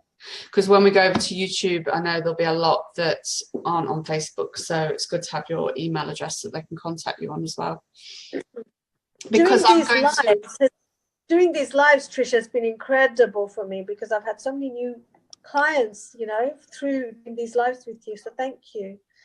Thank you. Yeah, and I would say, and like me, and going on YouTube as well will bring, because it's opened a whole new world for me. So like anybody watching this, if you're holding back from going live, I highly recommend you do it, because it will change, especially for your business, or you just want to get a message out there. You know, maybe, you know, you've got a message you want to, it doesn't mean say you're selling products necessarily or services, but if you've got it in you, get out there and do it. You know, this year more than ever, get out there and do it. And also I'll be able to upload this to YouTube as well, so I'll put this on YouTube and let everybody know we'll be on there next week. Yeah, everything's dropping here. So fingers crossed. Everyone like us. What would everyone like us to talk about next week? Yeah, any ideas for what you'd... Hi James, you've just missed, we're just about to end. We've been on for about 2 hours, I think it is. Yeah, 2 hours. What would you like to hear about next week? Give us any ideas if you've got any right now, what you might want us to talk about, or give Catrima to give you tips on, because she does telepathy, animal communication, remote viewing. I actually do I read people's pictures. So basically you send me a picture of a person that you would like me to tune in with. I uncover everything. Don't I, Trisha? Yes, she does. I literally look at a picture and I can tell you the history about that person through telepathy. So I use it for my corporate work, basically people who are doing interviews or employees for their company. They send me a picture of the person that they want me to tune in with, and I can tell who's lying about their job experiences, things like that. But I do it a lot for personal relationships, people who are getting involved with people. And before they waste their time, they actually send me their picture to say, you know, what can I know about him that he's not telling me? I did a reading. I'm not going to name names, but I did a reading for a lady who's sort of, she's a friend as well. And before we did the reading, she just told me his name, and I just got this horrible feeling. And all she told me is his first name. And I can't explain this, like, sounds crazy to most people, but I just got a big no straight away. I was like, I do not like it. I didn't see a picture. All I got was his first name. I was like, I'm not getting a good feeling about this. And she's found out, and I'm not going to say to it because it might give it away, on not that people would know. But basically, he well and truly lied to her and was not in a position to even date somebody. It's really sad. It's really sad. But mostly people come to me when they don't know where the relationship is heading. So basically, they've been in with the relationship for, you know, a year or possibly a year and a half or 2 years, but they don't know where it's going. So they don't know whether to stay in the relationship and see where it goes, or find out what his intentions are. Yeah. And generally, when I do tune in, I know straight away what the guy is wanting or what the woman's wanting. So I'm able to. And of course, people kind of come back and say, well, you're prying into the mind of other people. Somebody else, it's a personal thing. How can you be doing that? It's not right. But we all have the ability of telepathy. We're all meant to be doing. We are all inbuilt with this ability. We could all sit there and try and tune in somebody. And we're meant to be communicating via telepathy. It's it's given to us as a right. So, and if we're not using it, then we're being silly. I think this is why we have so much heartache, and this is why people can to us, because we're not using our ability to catch the liars, you know. Yeah, because I've shared this before, but for anybody that's new, this is how I met Catrima. It was 2010, so it's about 8 years now, getting on for, well, not quite 8 years because I was still with him. And I sent a picture. She looked at some family stuff, but I sent her a picture of the gentleman I'd been seeing, and she straight away said, he's not, what was it you said? You're not his type. I was very blunt. But I could take it because I was like, well, yeah, okay, I'm not his type. I had to be honest, didn't I?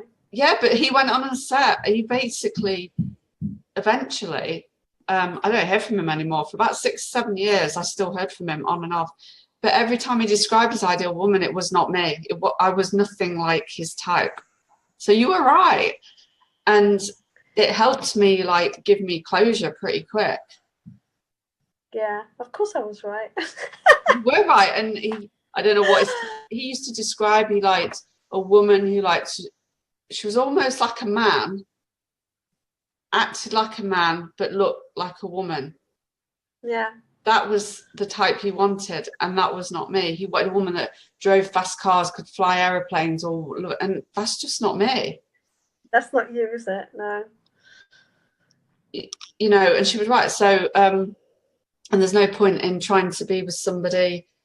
And I could have held on to that, but he would have just used me for one thing, and I would have got completely used and abused if I'd allowed myself to. But Trisha, can you imagine how many people would be in happy relationships knowing exactly where they're going, with the person that they know they're with is the right person because they're projecting that, you know, they're like picking up on each other's thoughts. We are meant to read each other. It's not a big deal. Honestly, not a big deal. And I do want everyone to be able to do this, because then we wouldn't be going through all the heartache and I mean, I went through years of turmoil with different things in my life. You teach telepathy. You teach telepathy. Yeah. Telepathy is within all of us. I just teach how to bring it out, how to learn it. And I do it in a very simple process. I don't like complicating things. I'm a very simple person. Simple. So I like to teach people in a clear way where it's useful every day. And I mix telepathy with intuition, because then telepathy is factual. You're actually picking up facts, and intuition is what you don't know, but you're given the information. Yeah. And Yeah. you know, so if you use both together, my God, it's so powerful. So most psychics are doing psychic work, telling the forecast of what's going to happen, but it may not happen because, you know, you don't know if your client is going to take the action. But what I do is I use the telepathy, which is factual. It's thoughts about that person, thoughts that person is thinking. So these are actual things. And when you do given information by me, you will see it all adds up. I'm not making things up. And I will not say anything that's not, well, I can't claim to be 100% because I could be wrong sometimes. But I will not say it unless I'm really certain that it's true. And so I use telepathy and intuition together, which makes it really powerful. The other thing I do is remote viewing. And remote viewing is the ability to see a far off place from where I'm sitting. So I can describe who's around and where he or she is, or where the house is, what the house looks like, that kind of thing. I seem to have quite a good telepathic link with my son. I can almost, I'll know that he's about to ask me for food, drinks, whatever, and within about a minute he's messaging me, oh, you know, what's for tea or what. But it's not at a set time, so it's not like I can say, oh yeah, this is the time he'll ask me. I have quite a strong telepathic link with Lewis. Yeah, I mean, you do develop a telepathic link with those you're very close to. I mean, Yeah. Sada and I have, well, obviously we have a very unusual relationship. It is not traditional society that fits into society. It's very, very unusual. But we have a very strong telepathic link. And sometimes he's at work thinking of something, and I ring him up and I said, well, have you thought of this or have you done this? And he said, I was just thinking that. And, you know, and even because we live apart so much of the time, because I'm in the UK, he's in Bangladesh. I mean, at certain times, we're 6 hours ahead of him. I mean, I'm 6 hours behind him over there. And I'm doing something and he's ringing me up and saying, oh, you're just doing that now, aren't you? And it's really strange. When you have a bond like that, it's really weird. And that's when your telepathic skills open up. When you're attached to someone or you're connected to someone that's really on your same alignment, on the same alignment as you. So the people that you connect with will be more with the telepathically, if you're connected to people, sorry, let me start that again. People who you feel more connected to, you will have this communication via telepathy more easily than people that you're not very well connected to or are not in this vibrational level. So when you start to form a circle of friends, look for people who you vibrate with on the same level or people who vibrate higher than you. I've got a couple of friends where I've got a strong telepathic link. Like I'll be thinking something, then they'll message me or do that thing or suggest it. And I'm thinking, how did they know that I was just thinking that or going to suggest that? And one of them I've not been friends with that long. So we've got quite a strong telepathic link. We even had the same dream the other day, and this person doesn't normally remember their dreams about me. It was something to do with family, you know. That's really interesting. And I was like, wow, I just had that same dream too. Yeah. I think she's trying to tell me something. She's so funny. She is. I just saw a tail move across the screen. Let's everybody just see you. Look, come on. Can you see it? Yeah, I see a shadow. There we go. She's not on camera. Let me see her face. Come on. She doesn't like the light. It might be the light, so I'll turn you to the side. Can you see her now? Yeah. It's because the bright light hurts her eyes, so I'm turning her sideways. I'm trying to yeah. I missed my cat so much. Oh, she's so cute. Actually, I might have to ask you something. See, I'm asking a cheeky favour now. Just there's something I would like to ask you probably off because I know you do. She's got this. She's gone all scabby under her fur, and she's licking and licking and licking. It's all gone from under her chin, but we cannot heal this on her back. So it started from her chin, did you say? Before it was just her chin, and then we managed to shower her just in water. I know it sounds crazy, but that's as far as we could get, was get like clean water on her.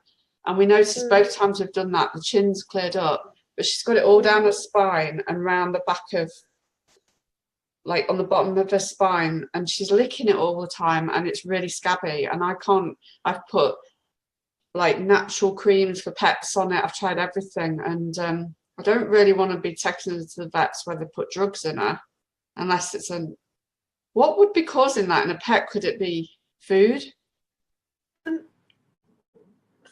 It could be something to do with you or Lewis. Yeah. And I'm open to that because animals pick up on the people's issues. And if it's any kind of allergy, it's a lot of the time to do with environmental things going on and things. Is it on her back, her spine? Yes. It's like all the way. What I'm picking up from her is saying, get off my back. So basically, it's not her saying it, it's you. Who are you telling to get off my back? This is going to sound really bad, but I blamed Lewis. I said, I think the cat's scabbiness is to do with you, as in, like, you're irritating me. And I think the cat's, this sounds really bad. Me and him get on really well most of the time, and I hope I'm not wrong about this. But there are times when I get irritated because I feel like he'll ask for like food and drinks when I'm working, when really he could go and get it himself. Can you sense yourself saying, get off my back? Please get off my back. Can you sense yourself saying that? Yeah, I feel like this almost like neediness. She's picking up on that, Trisha. I don't think it's anything to do with her. It's her environment and the people around her. Yeah, which I totally understand. And she didn't have that when she first comes. She's had it under her chin apparently before she came to us. But that's cleared up. That tells me she's a cat that absorbs a lot around from her environment. Yeah. So she's obviously picked up a chin thing from someone else in another house where something was going on. But she's picking up her back stuff. I don't think it's anything to do with her. I didn't think about that, like, get off my back. That makes so much sense. I mean, that's what I picked up from her. She's literally saying, get off my back. Tell her, get off my back. So basically, she wants me to tell you that me to get off her back? No. She's telling me to tell you so that you will recognize that sentence. I see. So this is how Catrima can read if you've got any pet problems. So Helen's, but I get that from her kids, all of them, even the ones in the 20s, they're all very needy. Her cat is the same. So interesting. Very often people think an animal's issue is the animal's issue. Which I knew, I knew you were going to say it wasn't. I have never had a cat in my life that has had this skin issue. Yeah. So I knew it wasn't something. If I'd had every cat where they'd had this thing, then I'd know it. I'd have to look at myself. I was like, there's something not right here, because she's manifested this, and I don't understand why. So there you go. So if you've got pet problems, go to Catrima, because I know she's picked up things before about pets we've had. And I should let her go now, because it's probably midnight now with you, isn't it? Yes, it's gone midnight. Yeah. Catrima is in Bangladesh. Yes. And she needs to go to sleep. Or have a rest or whatever she's doing. So thank you, Catrima, for coming live with me again. And next week we're going to go on you. Nobody's put, well, not that I can see, any suggestions, but they might leave comments. Or maybe something will happen in the week and we'll have a topic that will be relevant for next week. But we're going to be on YouTube next week on my channel. So I will put plenty adverts up so you'll know where to go. Okay, Trisha. Well, thank you so much, everyone, for listening. Hearing us drone on. No, I mean, I don't feel it's that at all. People can resonate. And you know, the beginning was a little bit like my first time going on Facebook using Zoom. So there you go. First time for everything. Well, it's been really clear though, hasn't it? Once we got over that little.